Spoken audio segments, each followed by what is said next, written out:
Bharatiya Janata party के नेता और इसके समर्थक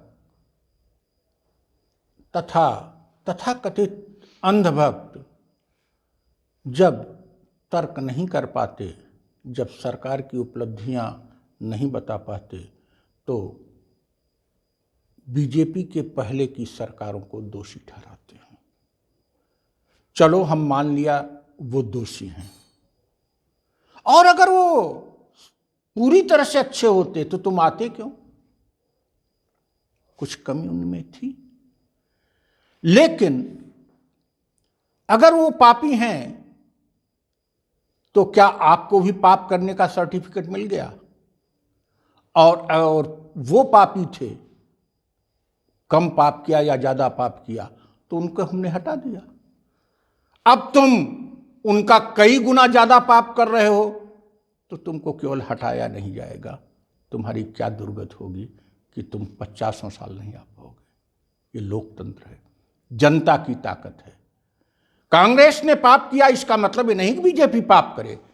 कांग्रेस ने 5 पाप किया तो इसका मतलब ये नहीं कि बीजेपी 500 पाप करे।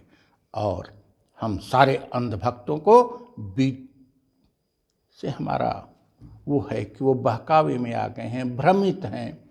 जो तथाकथित अंधभक्त हैं, अपने अपमान को हटा दें। उनके ऊपर कितना बड़ा दाग लग रहा है। उनको अंधभक्त कह के लोग चापलूस कह रहे हैं, उनको अंधभक्त कह के पिछलग्गू कह रहे हैं। इंसानियत में इसके लिए कोई स्थान नहीं है। देश का कोई नागरिक अंधभक्त होता है तो हमें मानवीय भारत पार्टी को कष्ट होता है। बीजेपी का अगर कोई अंधभक्त है, सपा का, बसपा का या कांग्रेस का या गांधी नेहरू परिवार का अंधभक्त है, तो उस व्यक्ति से हमारी संवेदनाएं हैं। हम ईश्वर से प्रार्थना करते हैं कि उन सबको सम्मान की जिंदगी दे, अपमान की जिंदगी से छुटकारा दे। लेकिन इसके लिए भी आपको खड़ा होना पड़ेगा। अंधभक्त की क्या जरूरत है? चलो, बीजेपी इसलिए निकम्मित कर रही है कि अन्य ने किया, तो लोकतंत्र में अधिकार आपके पास है। इसको भी हटा दो, इसको भी हटा दो। और यह कदम मत कहो कि पहले भी गलत होता था, हमारे बाप दादा ने गलत किया तो इसका मतलब हम भी गलत करें। ये कहाँ की बात है?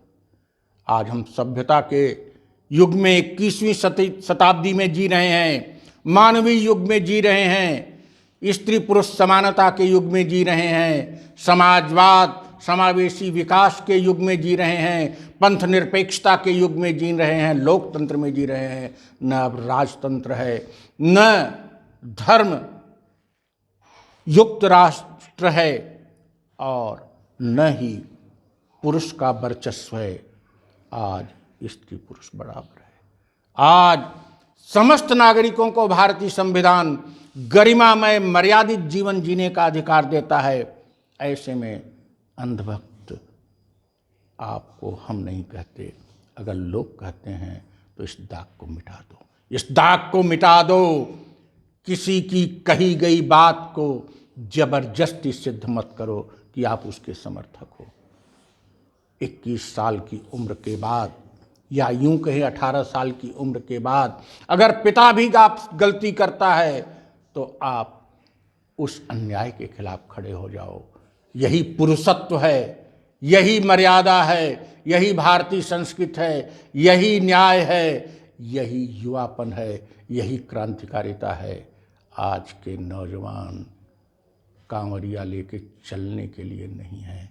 आज के नौजवान नेता का जिंदाबाद लगाने के लिए नहीं है।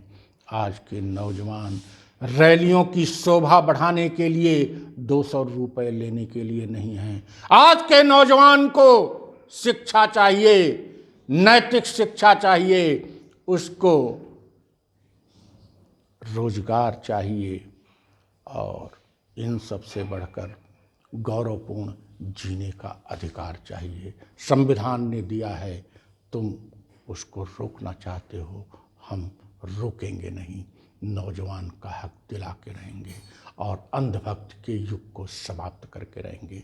यह कार्य भी आपकी राजनीतिक सुधार यात्रा, जनसंपर्क यात्रा में आपको, हमारे कार्यकर्ताओं को, हमारे पदाधिकारियों को करना है। जय इंसानियत।